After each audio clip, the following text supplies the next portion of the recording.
Menasihati anak memang membutuhkan kesabaran dan nafas yang panjang. Lantas adakah ayah sudah menyediakan waktu dan memanjangkan nafasnya untuk mengajarkan kebaikan? Adakah ayah sudah memanfaatkan kedekatan dengan anak sembari mendidik dan menasihatinya? Rasulullah SAW memberikan keteladanan agar kita memanfaatkan momentum masa emas anak untuk mengangkat nilai kepada anak.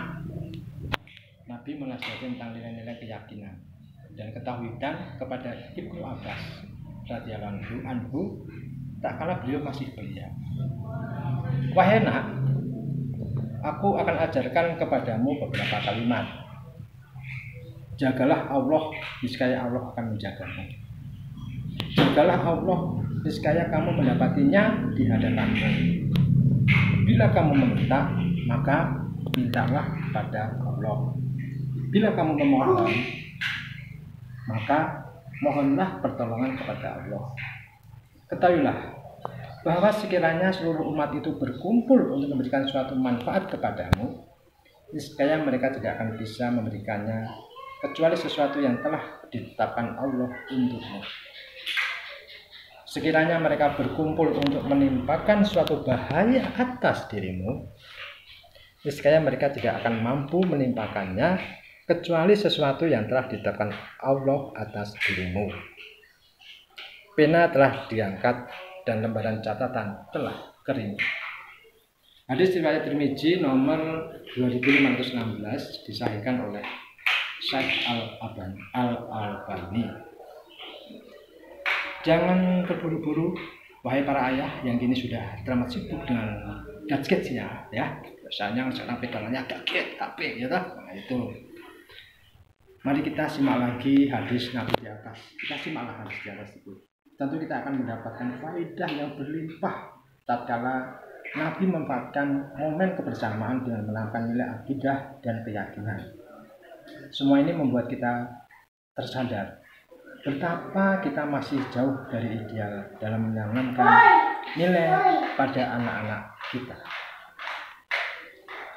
Mustafa Al-Adawi menuturkan, jika seorang anak melihat kebiasaan orang tuanya, maka dengan izin Allah, anak tersebut akan meniru apa yang dilakukan oleh orang tuanya. Jika anak melihat kedua orang tuanya sholat malam, menangis karena takut kepada Allah dan membaca Al-Quran, niscaya anak akan bertanya-tanya, apa gerangan yang membuat ayahku bangun malam dan sholat, meninggalkan terhadap tidur yang empuk lagi hangat, lantas kemudian menangis dalam khusyuk doa munajat dengan rasa takut dan harap.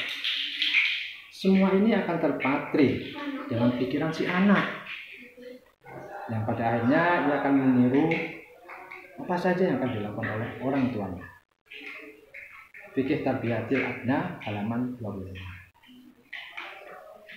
Said bin Musayyib pernah berkata kepada anaknya, wahai anakku, sungguh aku terus menambah sholatku tersebar dirimu.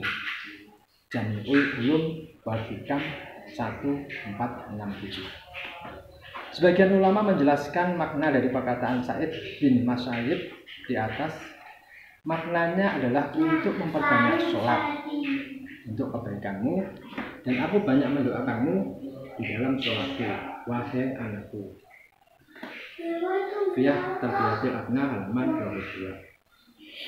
Di sisi yang lain, anak-anak juga akan mudah meniru perilaku buruk orang tuanya.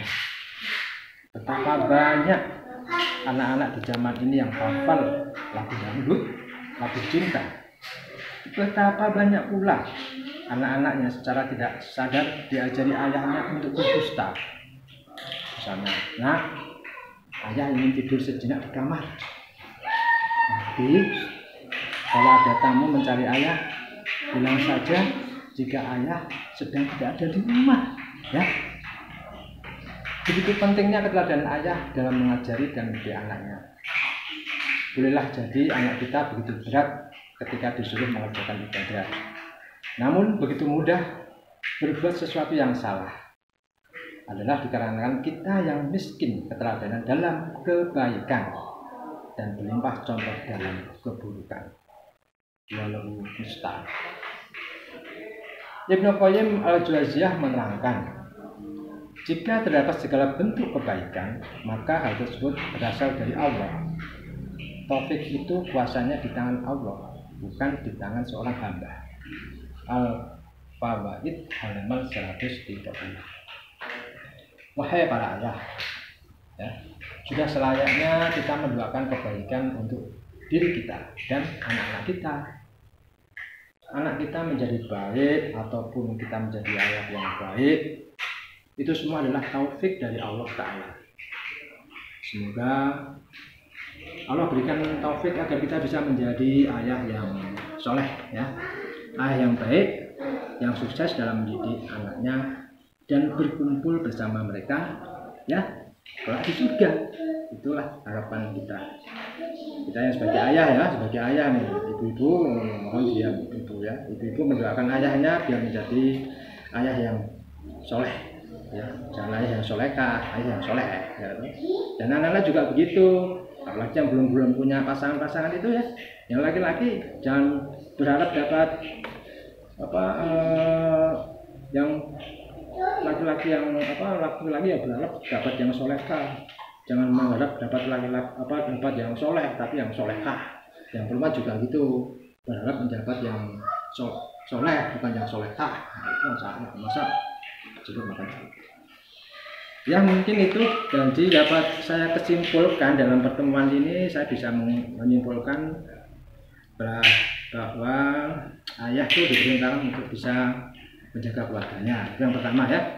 Lalu yang kedua, ayah adalah sebagai kepala sekolahnya. Ingat itu, ayah sebagai kepala sekolahnya. Ya, walaupun ibu itu sebagai madrasah utama, tapi ayah sebagai kepala sekolahnya. Ya, ayah ya. Nah, gitu dong, semua. Lalu yang keberapa ya? Tiga, ya. Napas panjang dalam menasihati anak. Ya, jadi kita harus menasihati anak itu dengan sabar. Napasnya harus panjang, gitu ya. Ya itulah. Memang ayah itu sulit, ya. Lalu yang keempat, keteladanan saya. Kita harus memberikan teladan yang baik pada anak, ya. Jadi tadi jangan sampai berbohong, ya. Kita ada di rumah lagi tidur, nanti jawab apa tadi katanya, nanti kalau ada yang nyari ayah lagi tidur, ya, itu jujur, ya. Ayah lagi gak ada di rumah, jadi nggak jujur, harus tetap jujur, ya. Jadi dari hal-hal yang kecil itu anak pasti menyentuh ayahnya. Makanya kita harus menanamkan anak untuk bersopan santun, juga berkata jujur, ya.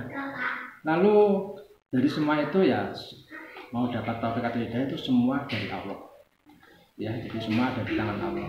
Kita hanya bisa berdoa, meminta, itu saja, ya, berdoa. Kalau kita sudah melakukan itu semua, ya itu semua di tangan Allah.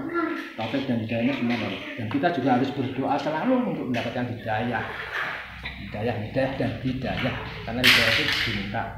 Jangan menunggu hidayah itu nggak bisa ditunggu, hidayah itu dikejar. Nah itu, ya. Jadi selamat, ya. Semoga kita menjadi, ya, untuk diri saya sendiri, ya, jika itu ada kebaikan atau kebenaran atau benar, itu berasal dari Allah Subhanahu wa Ta'ala.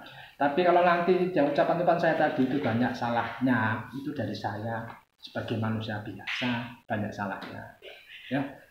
Jadi kita berharap ayah dan ayah itu menjadi ayah yang nantinya bisa mengajak, ya, keluarga kita, ya, anak-anak kita menuju surga dan surga, ya. Itu saja mungkin dari saya. Oh ya, maaf, ya. Kenapa saya selalu pakai kacamata hitam? Kenapa? Ya, saya cuma punyanya kacamata hitam yang plus tuh, ya, cuma kacamata hitam ini. Yang putih bening sudah nggak bisa dipakai. Jadi ya maaf kalau bukannya bergaya, ini memang keadaannya memang begitulah, ya. Jadi harap maklum, bukan ayah yang sok gaya, tapi memang begitulah adanya. Oke, ya, terima kasih atas perhatiannya. Besok kita lanjut lagi, masih ada misalnya materi-materi banyak sekali yang mau saya sampaikan tadi, ya, karena keterbatasan waktu dan saya juga harus memberi dakwah ke kota lain ini. Jam berapa ini sekarang? Jam 10. Nanti saya jam 11 sudah harus ada di Hong Kong ini. Lalu balik lagi Hong Kong, habis dari Hong Kong mampir ke Majenang. Ya, mampir ke Majenang, habis dari Majenang lalu ke Korea. Maksudnya Korea. Saja. Terima kasih dan ikuti tausiah saya selanjutnya. Apabila ini bermanfaat, bisa dimanfaat sebaik-baiknya. Itu saja. Terima kasih. Wassalamualaikum warahmatullahi wabarakatuh.